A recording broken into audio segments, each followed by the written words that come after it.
Good morning and welcome back to the One that Celtic fans view this morning. Yesterday's video was an April Fool's video, and if you didn't watch it to the end, you would never have known it was an April Fool's video. Yes, there was faults in the video, and yes, there was an allegation that the Green Brigade. If you think that the Green Brigade are going to disband, you're wrong. And it was all in good jest. It's YouTube. If you want some serious journalism, professional journalism, YouTube's not the place for it. YouTube's a flat platform that anybody, including you watching this video, can entertain people around the world. If you want so-called professional journalism, go to the BBC, go to Sky, go to STV. Does Channel 4 still do a Scottish football thing? I don't think they do they? Anyway, in this morning's Celtic news, welcome to the channel. Make sure you give the video a thumbs up to get out to as many Celtic fans as possible and share it. Share the video. Why not? Anyway, in this morning's Celtic news, Brendan Rodgers got a big, massive decision to make this week. And obviously, the players would have been off yesterday. They would have got a day off yesterday, and they'll be back in full training today. The manager will be able to assess the squad and see if there's any niggles after playing on that pitch at the weekend. Sometimes after playing on that stupid pitch, it's usually a day later that people feel it. The manager will decide if Callum McGregor will be fit to play next weekend. It's a massive week for Cal Mack, and we understand that he is back in light training. He'll be back in training this week. He hasn't played since the annihilation of Dundee, remember, at the end of February, that 7-1 game. And you have to think, Celtic played fantastic football that day. Celtic played absolutely brilliant. They played the one-touch pass stuff, fast, flowing football. Where has that went to over the past couple of weeks? And the international break seemed to put the brakes on us, but it did allow players to get back from injury. The likes of Rio Hatate, Cameron Carter-Vickers also managed to build up his fitness. But in the absence of our skipper, Tomoki Iwata has stepped up to the plate. As has Paulo Bernardo. Paulo Bernardo has stepped up to the plate. He's stepped up to the mark over the last, well, I would say since probably the Christmas shutdown. And to be fair, they've done a fantastic job. Even when Paulo Bernardo came on the second half of the game at the weekend, we all knew that Rio Hatate would get around about 60 minutes, which he did. But Paulo Bernardo came onto the pitch and said, look, boss, whoa, wait a minute. He's not getting to just walk back into the team easily. I'm still here. I'm still a good player.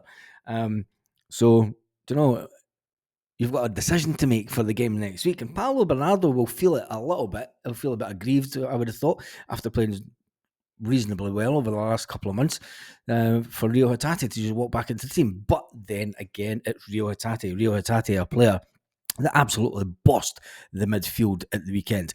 But the one that you're probably going to feel for is Tomoki Iwata. Tomoki Iwata has come into that whole midfield player role. He was in that role when Callum McGregor was pushed further forward. We all like Callum playing that little bit further forward. So who gets dropped out if Callum walks back into the team this weekend? Is it the one and only Tomoki Iwata? Is he up to it? The players all look up to Callum McGregor. He is the leader. He is the captain. And he was the only choice to be captain when Scott Brown stepped down as captain and retired from Celtic. When you look at it, there's a young player that's coming through the ranks at Celtic that I think will be the next captain after when Callum McGregor steps down. And mark my words, I think it'll be young Daniel Kelly. I think young Daniel Kelly will be a player that if he goes on the same kind of trajectory as the one and only captain Callum McGregor has, he will be your next Celtic captain. Mark my words for it. In years to come, don't say I said it first. Anyway, John Kennedy has been talking about Callum McGregor and he said, look, he'll be back in training. We want to get him through. The manager will decide whether he's fit enough or not to play. Although having the captain back, having Callum McGregor back, the Celtic captain, they said, look, you've got Rio Hatate, you've got Tomoki Iwata. They've came in, and Rio Hatate is a player that just bossed the game at the weekend. Rio Hatate will start the game against them. And you remember what happened the last time, well, when he first came into Celtic and he played against them, he scored an absolute screamer from just about 10 yards outside the box. So Rio Hatate needs to step up to the mark. He'll feel that he's got a lot of football to catch up on because Iwata is going to be the one that's going to drop out if Callum McGregor is even 80% fit. If he's fit enough to play 60 minutes, you'll play Callum McGregor from the start. It's as simple as that. And the reason he has that experience. The experience that Callum McGregor has, even having James Forrest on the bench, the experience that those two players have and know the knowledge that they have to get us over the line in a championship race. They've done it many, many times before. They've got the championship trophies and medal pictures. They've got the medals sitting in their house.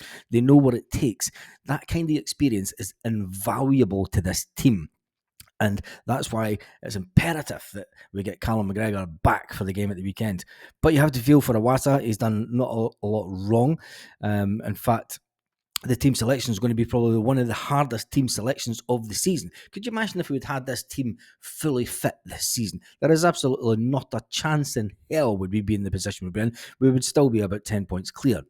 And that's just my own personal opinion. I think injuries have come to this squad massively this season. A bit like Andrew Postecoglou's first season at Celtic. His first season, he was ravished by injuries also. And it was hamstring injuries that Ange was succumbed by with his squad.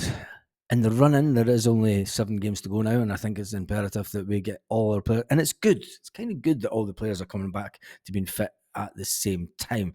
Anyway, there's a little bit more talk about Celtic and the major update with Sammy, the Irish Sammy, saying that I just think that's paper talk. I don't think, when you look at the transfers for Celtic over the last couple of seasons, nobody really broke a story months before the transfer window opened, and it was one that we actually went for. I mean, Nico Kuhn came left-sided, and you know, his name appeared about 3 days or 4 days before he actually signed for Celtic. So with all the speculation that is in the paper about Irish Sammy, I just think it's his agent and stuff, and the likes of Peter O'Rourke are pushing it just to test the water, and I think that it's just alerting other clubs in England. Talking about big games, the semi-final ticket allocation ballot was released last week, and if you had a ticket for the semi-final at Hampden, you were one of the lucky ones, because Celtic are in a position now where it used to be you would guarantee a ticket for Hampden if you went to previous rounds in the Cup and you were on the home Cup ticket scheme. That is now overgrown the allocation that we get for Hampden, hence the size of Celtic Park, and people realise that, well, you need to be on the home Cup ticket scheme thing to get a ticket for Hampden, but it's not the case now. So the first ones that came out of the ballot, there are still some seats left this morning behind the goal, believe it or not. And then in both corner flags, there's a little section of tickets left, and then the section right next to the Aberdeen fans. So if you haven't got your ticket, make sure you get it. If not, you're going to lose it. All the talk this week is going to be about Callum McGregor. John Kennedy says, everyone turns to Callum McGregor. He is our captain. He is our leader. He says, one thing is though, he says, we have players in the squad that can step up to the mark and know what it means to get us over the line. You've got Joe Hart, who has 75 England caps. You haven't been a bad player or a bad career if you've had 75 England caps. Let that be said. And then you've got Cameron Carter-Vickers, who's the standout person to step in for Callum McGregor. Is he a long-term replacement for Callum McGregor? I don't think so. I think that Callum McGregor will still be here. Cameron Carter-Vickers will maybe be here for another 2 or 3 seasons, even though he's on a 5-year deal. There's a timeline for defenders at Celtic, and Carter-Vickers will probably come under that timeline here about 3 to 4 years. He's into his 3rd year now, so maybe we'll get another year, 2 years out on maximum. And Cameron will be sold. It's as simple as that. You've got Ali Johnson. I'd love to see Alistair Johnston doing the team talk before any game, because you would have to get the players out around about 15 minutes before, because the referee would be going, we need to start the game, Ali. Stop talking. Stop talking. Because Talk a Lot Johnson, we can see what it's like when the press conference is. He just goes on and on and on. Could you imagine him with the team talk at Celtic Park?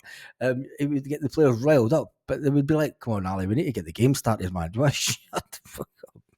Anyway, those players are players that can lift the players for the game at the weekend, but ultimately the manager wants Callum McGregor back. He says Callum McGregor will be in full training next week.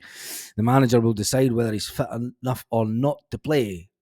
I think it's imperative that he plays, even if he plays 60 minutes. We get a good 60 minutes out of Callum McGregor and we win the game. It's as simple as that. Simple as that. Anyway, tell me what you think about Callum McGregor. Do you think that he should start or not at the weekend, even if he's only 80% fit?